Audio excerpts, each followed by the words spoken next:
Tonight on Would I Lie to You, he's packing a punch, it's Harry Enfield. She's packed a lunch, it's Claudia Winkleman. And their team captain, David Mitchell. And facing them tonight, she's practically royalty, it's Tara Palmer-Tomkinson.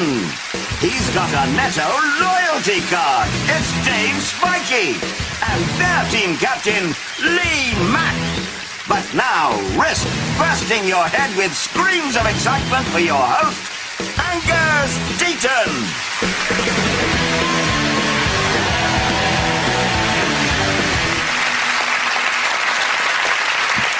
Good evening and welcome to Would I Lie to You, the show where cheating and lying is not only allowed but actively encouraged. Lying is part of everyday life for most people nowadays, as I was saying to George Clooney only last night in the bath. Many women lie about their age. For example, Jerry Halliwell claims she's only 40. Pinocchio, of course, was a compulsive liar who suffered from woodworm, a sort of child's version of Heather Mills, if you like. Which brings us inexorably to round one, Home Truths, in which our panellists read out a statement about themselves from a card laying before them. At this moment in the passage of time, they've no idea whether they'll be reading a genuine truth or a hideous lie made up earlier today by a crack team of YTS trainees. The opposing team then use any means at their disposal, with the exception of blackmail and light sexual favours, to determine whether or not they're being lied to. Tara is first to surprise us all tonight. Your home truth, if you would. My home truth is that I have eaten a diamond. Why? I didn't mean to. I was at a restaurant in Paris and a guy put it in my pudding and he was so rat-arsed by pudding he forgot to tell me and I ate the whole thing. Was this in a restaurant? Yes, it was in a restaurant in And he Paris. put it in your pudding? Yeah. But by the time you got to pudding, he was too rat-arsed to remember. In restaurants, they don't prepare pudding at the beginning of the meal and allow you to have a look at it and pop a diamond in it so that later genius. on... None of this adds up. I'm sitting next to Quincy. He went...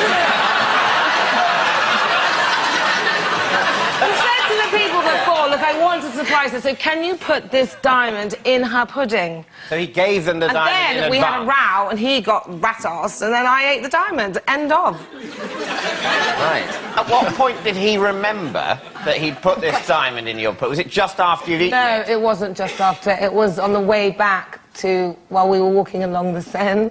Still arguing. And then he went, oh, Jesus Christ! Could he have been lying in the same way that No, because I then went through Heathrow Airport and it went bring, bring, bring, bring, take off everything. No. And everything, and then it was found to be held in my packet. They're called metal detectors, not diamond detectors. Yeah, but it's on metal. David, what are you veering? Well, there are a lot of holes in the story, but then, you know, maybe Tara's just told it in a flaky way. Ah! You see, double bluff. I think it's... Why? I know. Look, There's a lot I about- heard you out there laughing at me. However, I think... Sure, there were areas where it didn't make sense. The metal detector, let it go. The bottom line is, I bet you it's true. Yeah, but I think it's the crafty kind of thing the researchers would have thought, what's the kind of stupid, tough thing?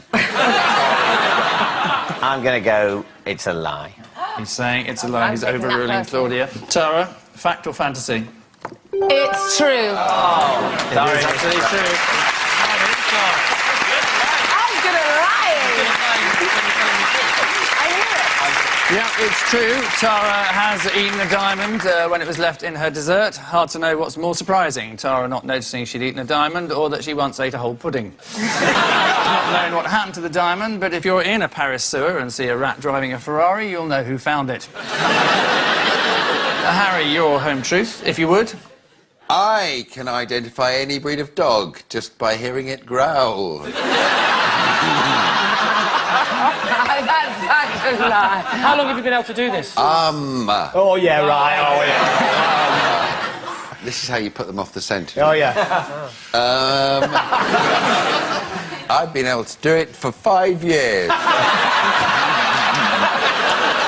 How did you learn, then? I went and I visited lots of dogs. Yeah. And then, first of all, I listened to them bark, and then I looked away. And then I heard the bark, and then I learnt that bark. Okay, okay.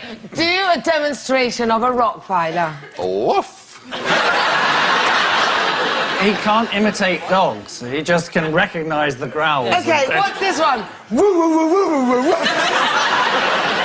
It's a Rottweiler. Oh, it's a St. Bernard. No. Can you distinguish between, like, golden Labradors and black Labradors? Yes. Really? What's the difference between the golden one and the black one? You're such a liar. Well, some go woof, and the other do a slightly different woof.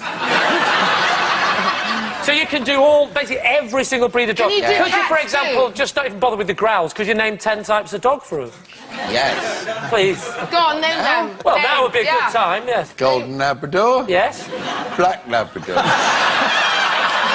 Labrador. Lee, Hang on, I want to see if he runs out of colours. Whippet. Greyhound. Sorry, Tara, what are you going for? I think he's lying. I think we'll have to say that's not true. you're saying it's a lie. Lie. True or lie? Lie. Who'd have thought? Yeah, it's not actually true. Harry cannot tell what breed of dog it is by hearing its growl, although some people do have a similar skill, of course, being able to tell what breed of dog is just by smelling the kebab. Our next round is called Ring of Truth and utilises the groundbreaking notion of rewarding correct answers with points. Celebrity facts are what it's all about, but are they facts or fiction? Clouds were once removed from the sky so that Paul McCartney could perform Good Day Sunshine at a concert. Sorry, what do you mean? Well, you can move clouds if you really want. What you do is, you can either fly a plane over it and drop silver oxide on it, or you can shoot a rocket into the cloud. You can basically steal other people's rain if you do that. The cloud's going over. Is this a dream? No, you can do that. So you're telling me that it's possible to move No, I the think cloud? it's true. Yeah, you have to have a lot of It might sound money. like a stupid question, but why would he move the cloud? Well, because Good day sunshine, good day yeah. sunshine. It can't be good, bold, cloudy day sunshine. Just the song's called Good Day Sunshine. Doesn't mean you have to have the cloud moved. Yeah, but did he, you're when he Paul sang Don't McCartney. Let Me Down, did he gaffer tape himself to a lamppost? It's like at my 21st, I didn't want clouds, so my dad had them removed. What?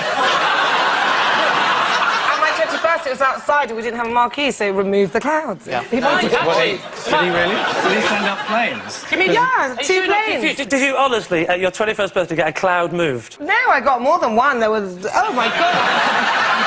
The whole sky just over our house in Hampshire was blue. Yeah? Just to match my dress. You spoilt bitch!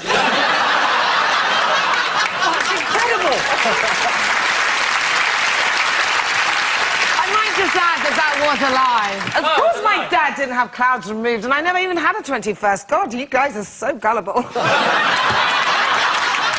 The sun slightly shifted to the right, but not the clouds. Tara, why have you started lying to your own teeth?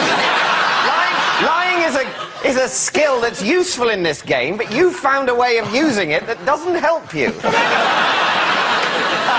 It's called weather modification, is what they call it. What I don't understand about that is Paul McCartney is doing this concert for money, isn't he? He's doing a musical tour for money. Yes. That's his job. People are going to turn up to watch him sing Good Day Sunshine, whatever the weather. Why is it worth his while to spend $40,000 getting rid of the clouds? You could have asked the crowd, look, I've got 25 grand here. We can either get rid of the clouds or it's vodka for everyone. It's always sunny when you're pissed. But to your answer. The fact is, you definitely can do it. The question is, did Paul McCartney have it done No, for this one honestly, day and they stop? were removed at my 21st. I just didn't like You it when did, you said really? spoiled bitch, but so I lied. But yeah, it was a double bluff. But yeah, I think you they did were have it removed. done, really? Yeah. OK, well, so we can keep it in, because I don't want Yeah. to lose that story. I'd like to redress my comment. No, it's true. That's a really good idea. Well done for being so wealthy. Did you really have that? Yeah, you could do it. You don't need a big old Gulfstream, just a little plane. To be honest, actually, it's not a thing about being rich. It's slightly to do with being rich. If you get a plane to move a Yeah, cloud, but it doesn't, surely. I'm saying it doesn't have to be a Learjet. I mean, we live on a farm. You don't As have- opposed to these few. council estate Cessna light aircraft, you mean? Do you think some of the problems of drought in Africa have been caused by too many people having 21st birthday parties too close to each other? So, David, what are you thinking? I think it's eminently plausible, unless my team overrules me. Well, I'm going to remain silent, and if you're wrong, I'm going to really be furious with you. OK, so no OK. pressure. They're saying it's true. Lee? Well, what do you think, Tara? What are we saying? I think it's true. Okay. He mustn't use my plane. I think it's absolute rubbish. Well, I'm going to go with Tara, because if she knows about moving weather, I'm going to go with that. Do you want to marry me now? Can I just say, hand on heart, without a hint of irony, you are, without doubt, the most frightening person I've ever met.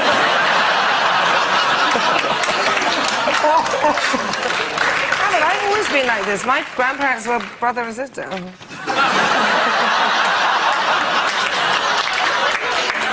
That's more extraordinary than any fact we've had on the show so far. Are you saying it's true or untrue? I'll go with Crazy Lil and say... And say it is. I'll say it's absolutely spiffing well true. OK, and I can tell you that it is absolutely true. Well done.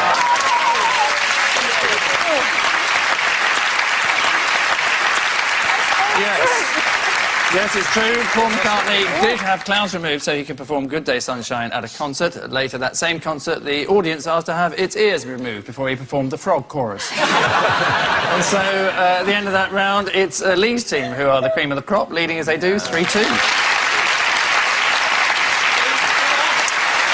Next round goes by the strangely decimated title of This Is My. Each of Lee's team will claim to have a close association with our special guest person. Each of David's team will then interrogate, cajole, bully and finally identify the member of Lee's team who is telling the truth. So please welcome this week's special guest person, Dave.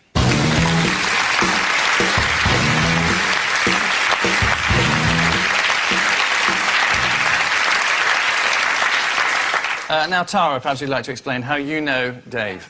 I met Dave in 1990 when I passed out at the top of Mont Blanc because the altitude, the air was so thin, and you very kindly helped me down with the party you were guiding down the peak. So, an heroic mountaineer, thank you. Lee, what's Dave to you? This is Dave. All right, Dave. He's my old boss who taught me how to call bingo. So, a bingo calling instructor. And finally, Dave, your relationship with Dave. This is Dave. He's a mate of mine from down the pub, call him Bestie. He makes £40,000 a year on pub trivia machines. So there you are. A life-saving mountaineer, according to Tara, a bingo tutor, if we believe Lee, or a quiz machine whiz kid and friend to Dave. David's team. Your call. Let me ask about Mont Blanc. So were you skiing or were you mountaineering? No, I was actually on a photo shoot. I was at the top there, and that's where I passed out because the altitude was so thin. And he helped me down. Where's Dave from? Dave, he can't speak. You can't ask. No, I'm asking you. Where's he from? He's French. He's...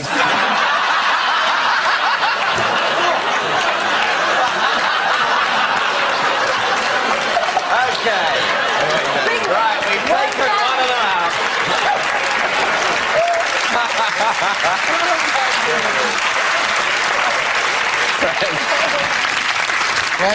Where was Dave or Dave? No, or Le Dave. Le Dave. Where was Le Dave, your boss? Dave, the boss, was working in the bingo hall. I want you to talk bingo. I want to give you some numbers. Do it. Any of your life. What? 86. 86, yes, that's in bingo. Do a bingo call thing after it. 8 and 6. 86. It's not hard. I've got a system for all of them. 8. Oh, you mean the little rhymes? The rhymes they do? Yeah. Okay. Oh, I see. Yeah. The garden gate, number 8. 72. Look at my shoe, 72. 89. Oh, look, the weather's fine.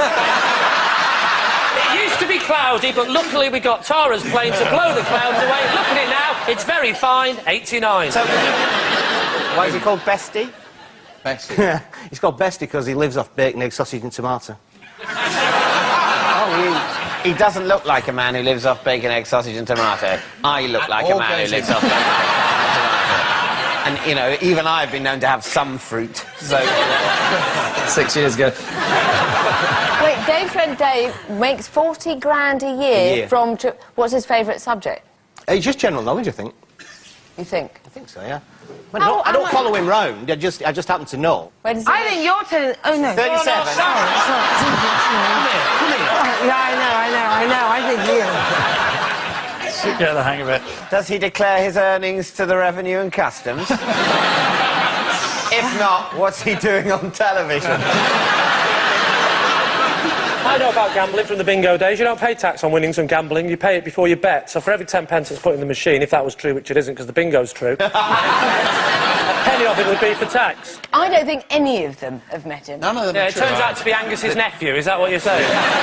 It would be an interesting could twist. be. Angus, give us a little clue. Well, I can't really, other than saying that it's either Tara's mountaineering marvel, Lee's bingo expert, or Dave's trivia king. I think it's Dave's, mate. I heard about people making money from fruit machines, but not quiz machines. I think the most likely story is Lee's at the moment.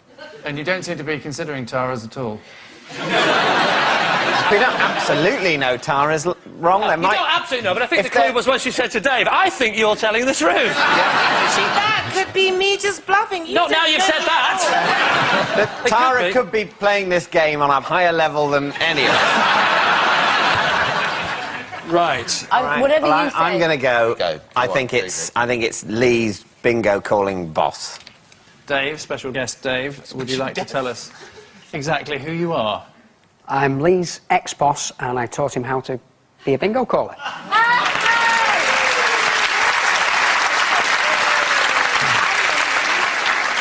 How old are you, Dave? Can I just ask? I'm 45. How old are you?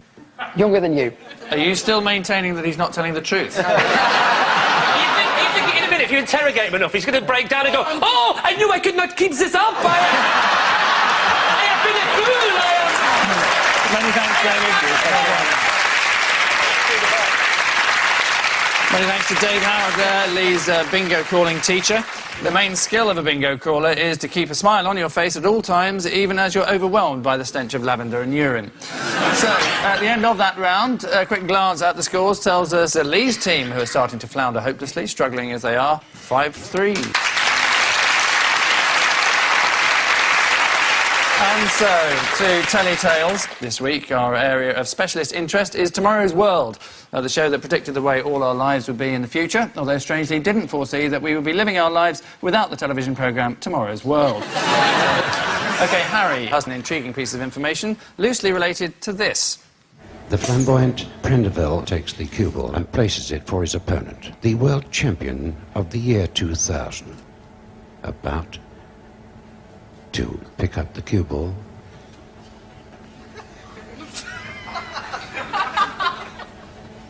Our champion is, in fact, not yet switched on. Well, we appear to... Nothing appears to be happening. Let me introduce, first of all... Oh, wait a minute. And the opponent's back at it. He's in for a big break. Takes the cue and the red into the bottom pocket.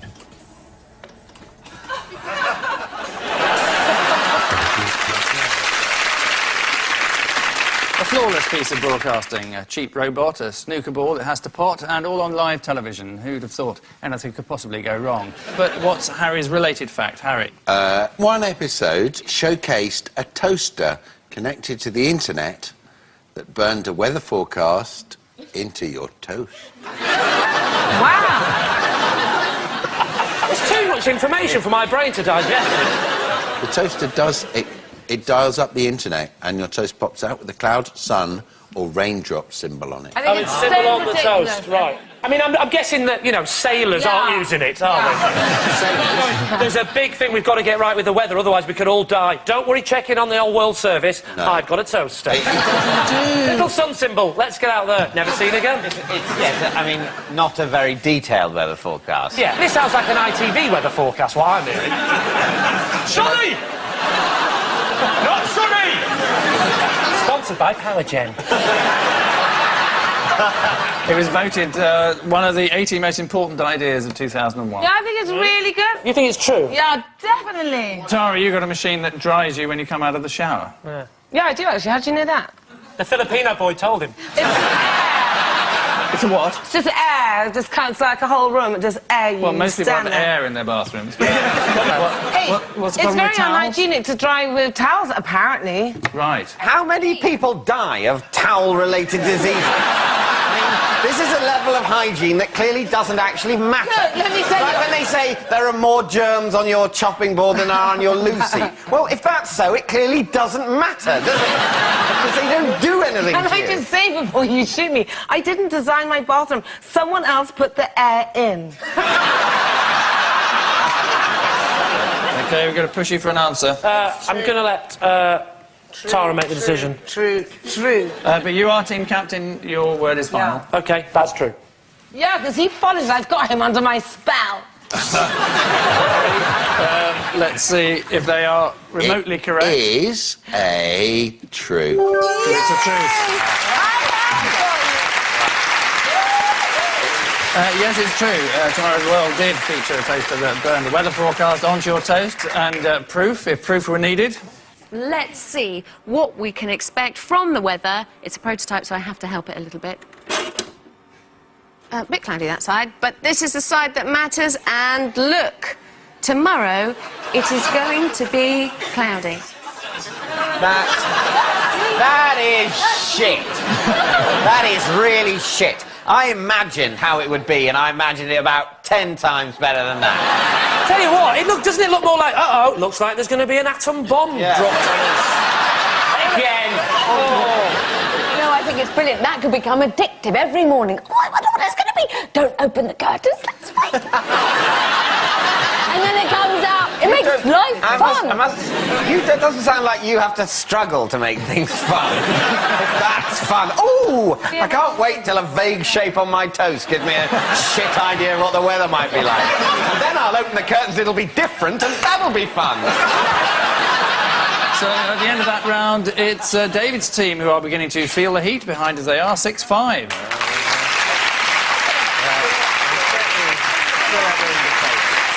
And so to our final quickfire round, in which our plucky contestants reveal another truth or tell another lie about themselves, depending on what's printed on the back of their as-yet unseen cards. Lee's team are in the lead, so David's team need to, quite frankly, get a grip, starting now. Harry. I once pushed a man in a lake for following me, shouting, "Only me."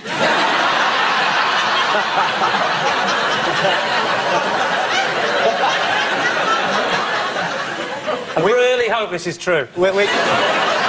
Which lake, Harry? Were you on tour, or was it... It was a lake in Cumbria, but it wasn't Windermere. So how exactly did you push him? He was in my private area, if you know what I mean. I don't... You know. I just went... I can't use the language I use, but I did just get... And I Did the man get really wet? Yeah, he was in the lake and yelling. What was he yelling? Only me drowning. The poor bloke could have been on the phone, couldn't he? And his wife could have been saying, "Who are you with?" It's only me. Actually, he probably would have sold his story. Anyway, we would know about it if he pushed somebody. Good point, Tara's making. The man who fell in the lake would dine out on it, you liar. Making a decision is probably the best way of progressing. It's a lie. It's a lie. Are you going for lie? Lie, yeah. Dave? Lie. OK, I'll go with my teams and say that is an absolute lie. He's saying it's a lie. Ah. Misery. Hi! It is a lie. Complete rubbish.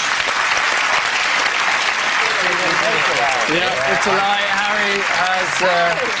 Harry has never pushed a man in a lake for shouting "Only me." It's childish, immature and irritating to repeat Harry's old catchphrases back at him, something which is well known to everybody peeps in it. Next. Dave. I bunked off school to go to London with a boy called Dick Whittington. How old were you? I was 16. Was he really called Dick? He was Richard Whittington, obviously. And did you call him Dick? Of course you did. Obviously See, you did. that's where no one would call their child... If you were Mr. Whittington, would you say, I know, I think you would. I'm going to call my child Richard? No, some people do it. I know somebody called James Bond and a guy called Jack Russell. Yeah, but you're a hooray, and they do ridiculous things. What did you do in London? Why did you Well, bunk he just said that his uncle knew the Beatles. They were on doing a public appearance in Carnaby Street, opening I don't know what, and if we went down, he could get us a ticket, we'd get in, and we'll meet the Beatles, and he'll sign his autograph. Was he your best friend at school? No, he wasn't really. He had the chip shop, he always smelled of chips. You just asked what was the name of the fish and chip shop. Was it called Whittington? It's called Chippy's Place. Chippy's Place. You know, P-L-A-I-C-E. Yeah. I can't believe that a man is sitting here saying that he went with his mate, Dick Whittington, who owned a chip shop, to London to see the Beatles, and your question is, what was the chippy called? You're going to have to come to some kind of decision. Ask your teammates. I'm going to abstain. I will announce in my official capacity as captain the decision that Claudia and Harry make. Because the nerves are getting to me too much.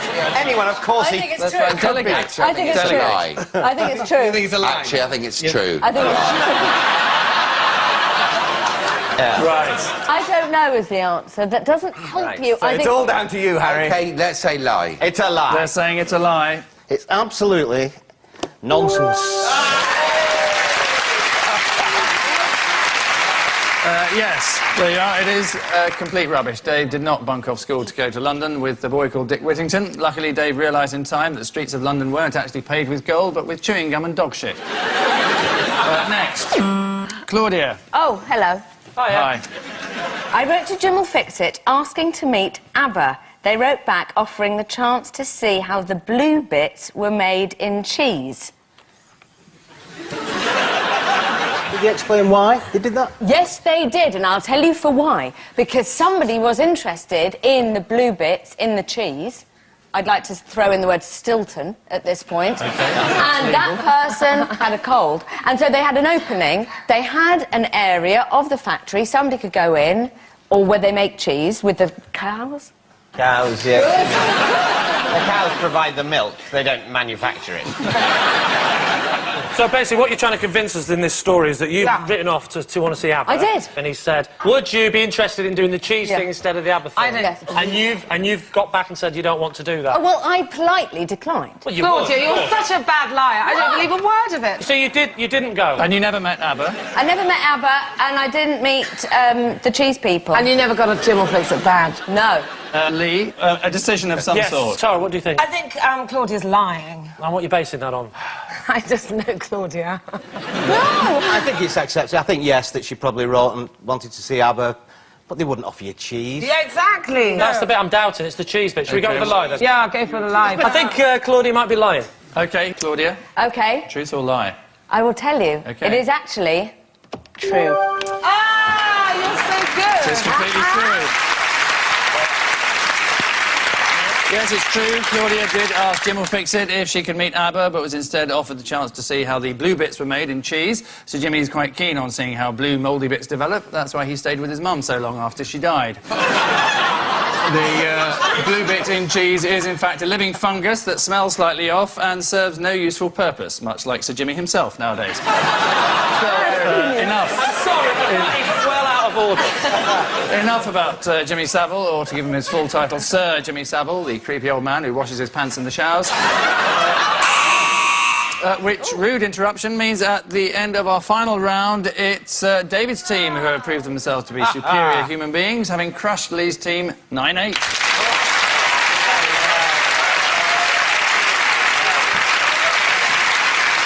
So, night-long celebrations for David's team, the joy of having taken part for Lee's team. And we leave you with a reminder that, according to a recent survey, the 3 most commonly told lies are the checks in the post, your hair looks just fine, and I was only trying to perform the Heimlich manoeuvre, officer.